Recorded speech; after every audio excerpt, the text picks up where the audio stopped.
Oi, gente. Como vocês estão vendo, eu já estou na minha outra filha, aqui em Santa Cruz do Sul. Eu ando assim, pareço uma turista, pareço uma andarilha. É que a minha outra filha recém fez aniversário, então resolvi vir passar uns dias aqui com ela. Mas em seguida já volto para casa. Já volto lá para o nosso canto de aulas, né? Nosso cantinho lá, nossa aula particular.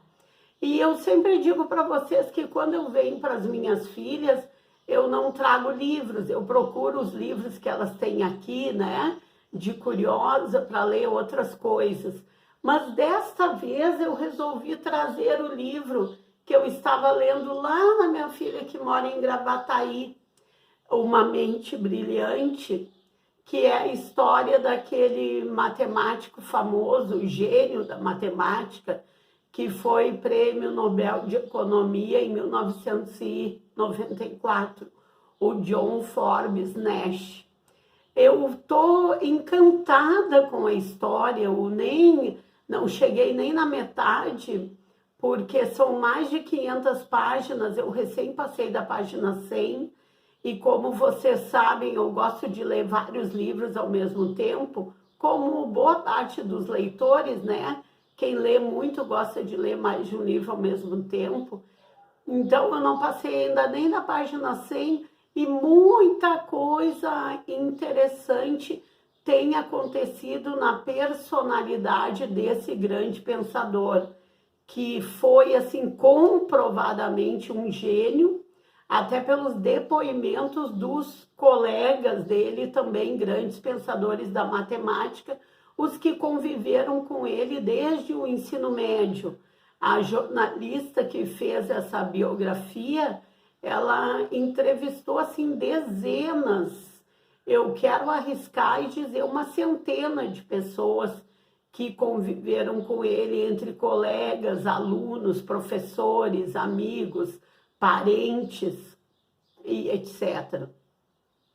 Nós tínhamos parado, gente, no último vídeo que eu fiz sobre esse livro, nós tínhamos parado lá quando o John, o Nash, né, ele começou a ser chamado Nash a partir lá da adolescência, do início da idade adulta, e até então ele era o Johnny. Mas ele passou depois, a partir da adolescência e adulto jovem, ele começou a ser chamado de Nash. Nós tínhamos parado, então, no último vídeo, quando o John Nash, quando o Johnny, então, porque ele era adolescente, estava no ensino médio. Então, assim, ó, a vida desse gênio passou por constantes altos e baixos, como eu li até o capítulo 100. Capítulo 100, que horror, né? Capítulo 100. A página 100. Eu recém passei da página 100. Por quê? Por que é entre altos e baixos? Porque ele viveu boa parte do tempo. Agora eu estou nessa página 100, que ele está lá com 21, 22 anos. Ele já está no pós-graduação em matemática. Ele já está lá na Universidade de Princeton. Não sei se é esse nome que se diz. Ele viveu assim entre o gênio, entre ser o mais inteligente da classe e entre ser o bobo da corte. Ele viveu entre ser o feioso, estranho, até determinado período da vida dele, e depois ser aquele jovem de 1,86 m, de porte atlético, com uma certa elegância para caminhar. Ele viveu entre ser o chato, que ninguém queria companhia, e entre ser a pessoa interessante e que despertava uma curiosidade positiva em alguns. Então, ele sempre despertou esses dois lados, assim, nas pessoas, pelo que a gente vê nos depoimentos. E tudo também por causa do temperamento dele, que ora ele estava uma pessoa mais afável e ora ele estava uma pessoa mais violenta, mais agressiva, mais irônica, mais provocativa. Então tem vários episódios dele assim, que ele provocava os outros. Até o fato de, pelo que a gente está lendo ali, ele ser bissexual, ele também provocava os outros, ele também queria, de certa forma, uma resposta dos outros, ele queria agredir os outros, porque ele teve alguns episódios que ele dizia que, porque ele via que tinha um determinado colega de pós-graduação que tinha dificuldade com mulheres, e ele dizia que justamente para a gente ser bem-sucedido tem que saber conquistar as mulheres, porque ele via que o colega dele era muito tímido, não chegava perto das garotas, como chama no livro, né? Então ele provocava, embora ele mesmo não tivesse um interesse maior nas garotas, ele tentava agredir o outro por ver que o outro era tímido. E em relação aos amigos dele hétero, também em determinado momento eles foram para visitar determinados compartimentos lá da universidade e tinha uns que era meio que subterrâneo. E ele, só para provocar os amigos hétero, ele dizia assim: imagina se a gente fica todo mundo preso aqui, só garotos presos aqui embaixo. Até a autora usa um termo bem antigo que se usava, né, para fazer a tradutora, melhor dizendo, usa um termo muito antigo que diz assim: imagina, todos nós seríamos viados. Aí ele dizia isso para agredir os amigos que eram hétero, né? Dando a entender, vocês não são, mas podem ser. Não sou só eu que sou bi, né? Então, mesmo nas características assumidas dele, volta e meia ele aceitava muito naturalmente, não só esse componente da bissexualidade, qualquer outra característica, ser estudioso, ser um gênio, ser feio, ser bonito, ser esperto. Volta e meia ele aceitava isso com muita tranquilidade nele próprio, volta e meia ele jogava isso para fora com uma certa, como diz, com uma certa agressividade. Ele, por exemplo, embora fosse muito estudioso, embora fosse muito curioso intelectualmente, embora fosse um gênio, ele também debochava muito dos colegas dele, também gênios, porque era uma escola de gênios, como dizia, né, lá em Princeton. Ele também debochava dos colegas dele que estudavam tanto ou mais do que ele, que liam muito. Ele dizia: eu não leio essas coisas aí, eu não absorvo conhecimento de segunda mão, eu descubro as coisas sozinho. Eu, se ele usasse o termo, eu construo o meu conhecimento. Então, ora ele tinha a humildade de saber que nada sabia, né, como diziam os filósofos, e ora ele tinha a arrogância de saber mais do que os outros e de não precisar saber o que os outros sabiam. E isto que ele era contemporâneo ali na Universidade de Princeton, só que logicamente mais moço, ele era contemporâneo de nada mais, nada menos que Einstein. E que ele vivia atrás do Einstein para, como se diz, beber na fonte, né? Querer saber o que o Einstein pensava dele. O Einstein chegou a receber ele lá na sua sala, tratava ele muito bem, ouvia ele e tal, mas lá pelas tantas, em uma determinada situação, ele também achou o Einstein muito repetitivo, porque enquanto ele falava as teorias dele da matemática, né, o Nast falava, o Einstein dizia algo do tipo só, interessante. Interessante. Boa ideia. Interessante. Aí ele meio que achou o Einstein meio enjoadinho naquele momento. meio repetitivo. Então ele tinha essa arrogância. Quando ele estava lá no final do ensino médio e foi para o ensino tecnológico, que daí ele já mostrava bem assim toda a genialidade dele. Eu falei para vocês que ele desde criança conseguia até ter as fórmulas que ele mesmo descobria, inclusive para fazer bombas caseiras.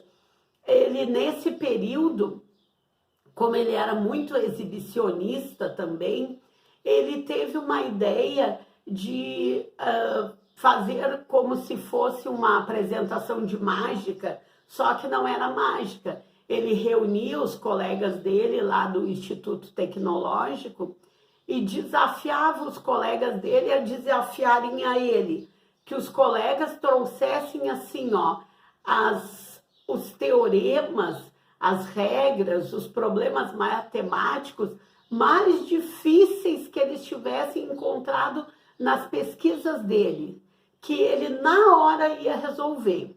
Aí no início foi muito divertido para ele, porque ele era um exibicionista, então os colegas traziam lá o teorema tal, ele dava a resposta. A fórmula tal, ele dava a resposta, ele estava adorando aquilo. Só que lá pelas tantas, os colegas, por mais gênio que sejam, sempre tem aquela coisa espertinha, sempre tem aquela coisa do vamos usar isso para uma coisa útil. Os colegas começaram a levar seus próprios temas do Instituto Tecnológico, seus próprios problemas que eles teriam que resolver para ganhar nota. E começaram a levar como se fosse uma grande coisa e dar para o Nash. Aí o Nash, na hora, resolvia o problema, eles copiavam, estava tudo certo. Aí o Nash se deu por conta que ele estava meio que virando um bobo da corte, fazendo os temas para todos os colegas assim, que os colegas nem estavam pesquisando as fórmulas mais complexas, os teoremas mais complexos, eles estavam elevando conteúdos deles, da aula deles, para o Nash resolver para eles. Então o Nash ficou muito decepcionado e também não quis mais, terminou o assunto, terminou aquela aulinha de mágica da lógica matemática. Assim como terminou aquelas agressõezinhas dele no sentido sexual, daquele colega tímido que ele dizia, tu vai ter que conquistar alguma garota, ou daqueles colegas hétero que ele dizia, se a gente ficar tudo trancado aqui, todo mundo vai virar viado. Terminou por quê? Porque daí os colegas, meio que o feitiço virou contra o feiticeiro, os colegas também começaram a fazer piadas com ele, ou com garotas, ou com a bissexualidade. Então ele tentava se sobressair sobre os colegas, ele se sobressaía até determinado tempo, mas depois talvez até a própria limitação dele mental, no sentido da patologia, não no sentido da genialidade, talvez deixasse ele esperto até a página 2 e ingênuo e bobo dali para frente, porque no início ele conseguia contar a história, conseguia enganar os colegas e até humilhar com determinadas brincadeiras e com toda a inteligência dele, mas depois ele logo caía na esparrela dos colegas, né? Bom, ele terminou o Instituto Tecnológico, ele, embora gostasse muito de matemática, fosse apaixonado, ele também queria muito fazer as vontades do pai, porque ele era muito ligado na família. Então ele resolveu que ele seria engenheiro que nem o pai, que o pai era engenheiro químico. E como ele tinha muita facilidade com a química também, tanto é que desde pré-adolescente ele sabia fórmulas de bomba caseira que ele mesmo tinha inventado, ele até tentou se dedicar à engenharia, mas no fim não adiantou. Ele continuou muito ligado à matemática. E nessas alturas da vida ele fez seleções, né, para ir para alguma universidade, E claro que ele passou, porque ele era genial, né, nessa área. Aí ele passou para a Universidade de Princeton e para, não sei se é assim que a gente fala, né? Não sei se é assim a pronúncia, e passou para Harvard também. E daí ele, ao mesmo tempo que Harvard era muito tradicional e até hoje, e Princeton era uma universidade nova que estava se consolidando na época, ele, ele teve a tentação de ir para Harvard, mas no fim a bolsa que ofereceram para ele em Princeton era bem maior, né? Financeiramente falando, bem maior que a bolsa de Harvard. Então ele se sentiu mais valorizado em Princeton e ele viu que ele ia ter mais autonomia, porque tinha mais isso. Ele não queria o professor orientador, o professor tutor lá no curso de pós-graduação no pé dele. Ele gostava de estudar sozinho, ele gostava de ter as próprias ideias, ele não gostava de orientações de leitura, como ele vivia repetindo para os colegas e até mesmo para os professores. Eu não pego conhecimento de segunda mão, eu construo o meu conhecimento, por isso eu não gosto de ler. Então, eu estou ali no período que ele já vai passar para o segundo ano ali do pós-graduação. Ele teria que se submeter a uma prova, mas um grupo de professores que gostava muito dele, que apostava muito na genialidade dele, viu que um outro professor que chegou em Princeton, que também é muito respeitado pelo seu conhecimento, não gostou muito dele.